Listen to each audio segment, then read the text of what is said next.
Arsenal handed a huge advantage in striker race. Arsenal are also monitoring an Ajax attacker, and Arsenal's first signing in January is likely to be a defender. All of that and more in the video. So what's going on, everyone? You're listening to Gunner Central here. I hope you're all doing well. Please be sure to like the video, subscribe if you guys haven't already, and let's get into it. So Arsenal have been handed a boost in our pursuit of Dominic Solanke, or our rumored pursuit at least, after Eddie Howe ruled out a Newcastle United move for him, which never really made sense to me why Newcastle were even rumored to be in the race with Isaac, and I really love Isaac. I know he's injury prone, but I really love him. If Arsenal could get him, that'd be a perfect move for me. But Solanke has become one of the most in-form strikers in the Premier League and is now attracting attention from a lot of top clubs around the country and some bits and bobs around Europe. So the advantage is obviously Eddie Howe ruling it out, but how much do you actually believe Eddie Howe's words or manager's words? But another advantage for Arsenal in the Dominic Solanke race. Yes, Arsenal are pressured by FFP quite badly, but Newcastle are even worse. Apparently they have to make up something like 70 million. It is a rumored report, so how much you want to believe it, I don't know. They have to make up something like 70 million to spend anything in January, whereas if we just sell Nketiah, we can balance the books and probably find enough money for Solanke. But it's about how much Bournemouth are going to want for him. That's a whole nother issue. I do like Solanke. I think Solanke would be a good fit for the Arsenal team, but I believe Bournemouth are going to probably be wanting a little too much. For me, anything over 40 million for Solanke is just too much to pay. In my opinion, I've been saying this all over my comments, I would rather just wait until the summer and then we can make a move for a striker without having to rush and panic buy and probably get ripped off by some teams. And also, one thing about Solanke for me is he's been doing well this season alone, but he's never really been a standout player. A lot like Borja Mayoral in La Liga, who's been good this season, but I mean, every other season's been pretty average. So yes, Solanke has been doing well, but I just think we're going to have to get rid of too much to get in Dominic Solanke. So I don't really know how much I believe anything in this report. I mean, I still can't comprehend Newcastle being interested in Dominic Solanke. I mean,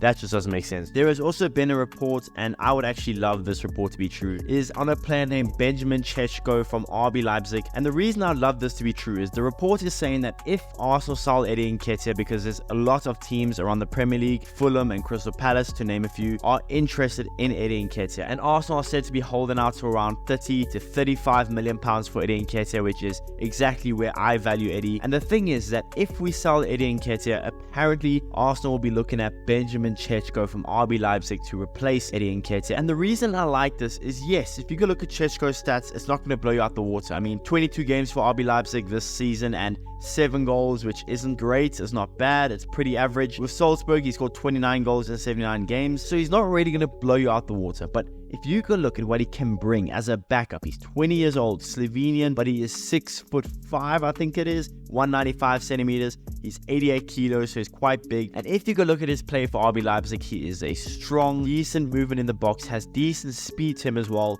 I like everything Šeško brings. He'll be a nuisance in the air for a lot of teams, and he'll be a really good backup. He'll provide something different to Gabby Jesus, because at this moment in time, I think Eddie Nketiah and Jesus are pretty similar profile. So if you bring in Šeško as a backup, let's say we're playing against a low block, Šeško could do really well because he'll win in the air, has good sharp movements in the box. But the problem is that Šeško right now is getting heavily linked to Man United. And I mean, Man United are linked to everyone, so I don't know how much you want to kind of read into that. But apparently RB Leipzig are valuing Šeško around 20 to 30 million pounds as well. So that's why I actually like this report. I think if Eddie Nketiah gets sold, which I'm not against completely, if we can sell him to the right buyer for 30 to 35 million pounds, Benjamin Šeško is someone that I really am interested in for Arsenal. The next report is that Arsenal are monitoring in-form Ajax attacker, a really good strong attacker, Brian Brobby, who is a striker, but he can play on the wings.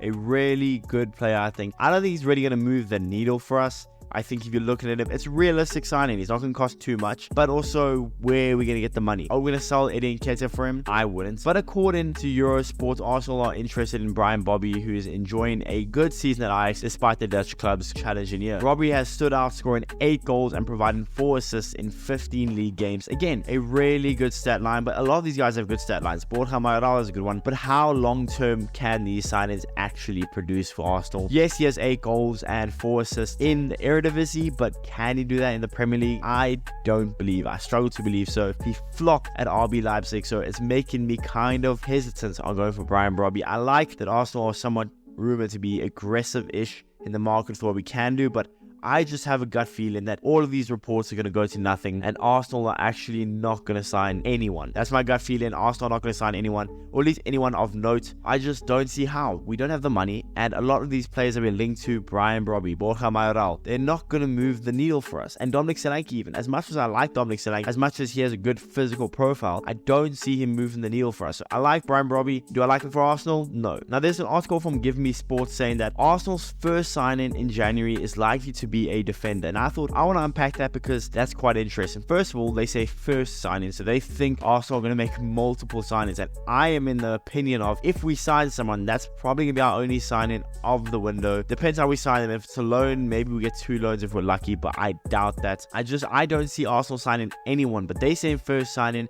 as if there are multiple signings coming in the window. Obviously, I'd love to be wrong. I'd love us to sign a bunch of people, get in the reinforcements that we all know we need to be able to push on the Premier League. But if we are to sign someone, you would imagine a defender is probably a little more likely than a striker. It makes sense a little bit because the striker market is so dull and dry. I mean, we are being linked with names like Borja Mayoral, and people are getting excited over that, whereas if we got linked with him in the summer, no one would want him at all. The defender market's probably a little more open. We're rumored to go for Hato in the summer. There's a lot of guys we're looking at in the summer, but for now, I mean, there's Onana who we're looking at, but I don't see us being able to get Onana. As much as I think Onana would be good for the team, I've made a whole video on why I want Onana in the team. I don't think he's going to make sense for Arsenal right now at this time. We need either a left back or someone who can play left back, or a striker. Like I said, striker market is dull, but apparently in this report, a defender is more likely than anything because they're going to be easier to loan, they're going to be cheaper. They're not saying exactly which defender, but like I said, I just actually don't think we're going to get anyone in January. So I don't know why they say the first signing as if there's going to be multiple, but whatever. Another report from Court Offside is that Arsenal are expected to shop in the loan market in this window. That is quite interesting to me. Like I said earlier, I do expect if we're going to make a signing, you'd imagine it would be on the loan front. But the thing is, we've done this. This club hasn't really got the greatest track record with loan signings. I mean, if you remember in January under Wenger, I think it was, we signed Denis Suarez on loan from Barca. We were all excited. I was indeed, and he just absolutely tanked. I think he played 3 games. The loan market also isn't that deep. So imagine the only reason that we are in the loan market is out of necessity more than anything. Again, we don't have money. FFP is crushing us. We have to sell to buy. Essentially, if we sell Nketiah for 30 million, we're gonna have 30 million to spend. That's it. That's how it works. So we have money. Technically, we do have money, but we're not allowed to spend the money, which is I'm kind of happy with and kind of not. The reason I'm happy with it is because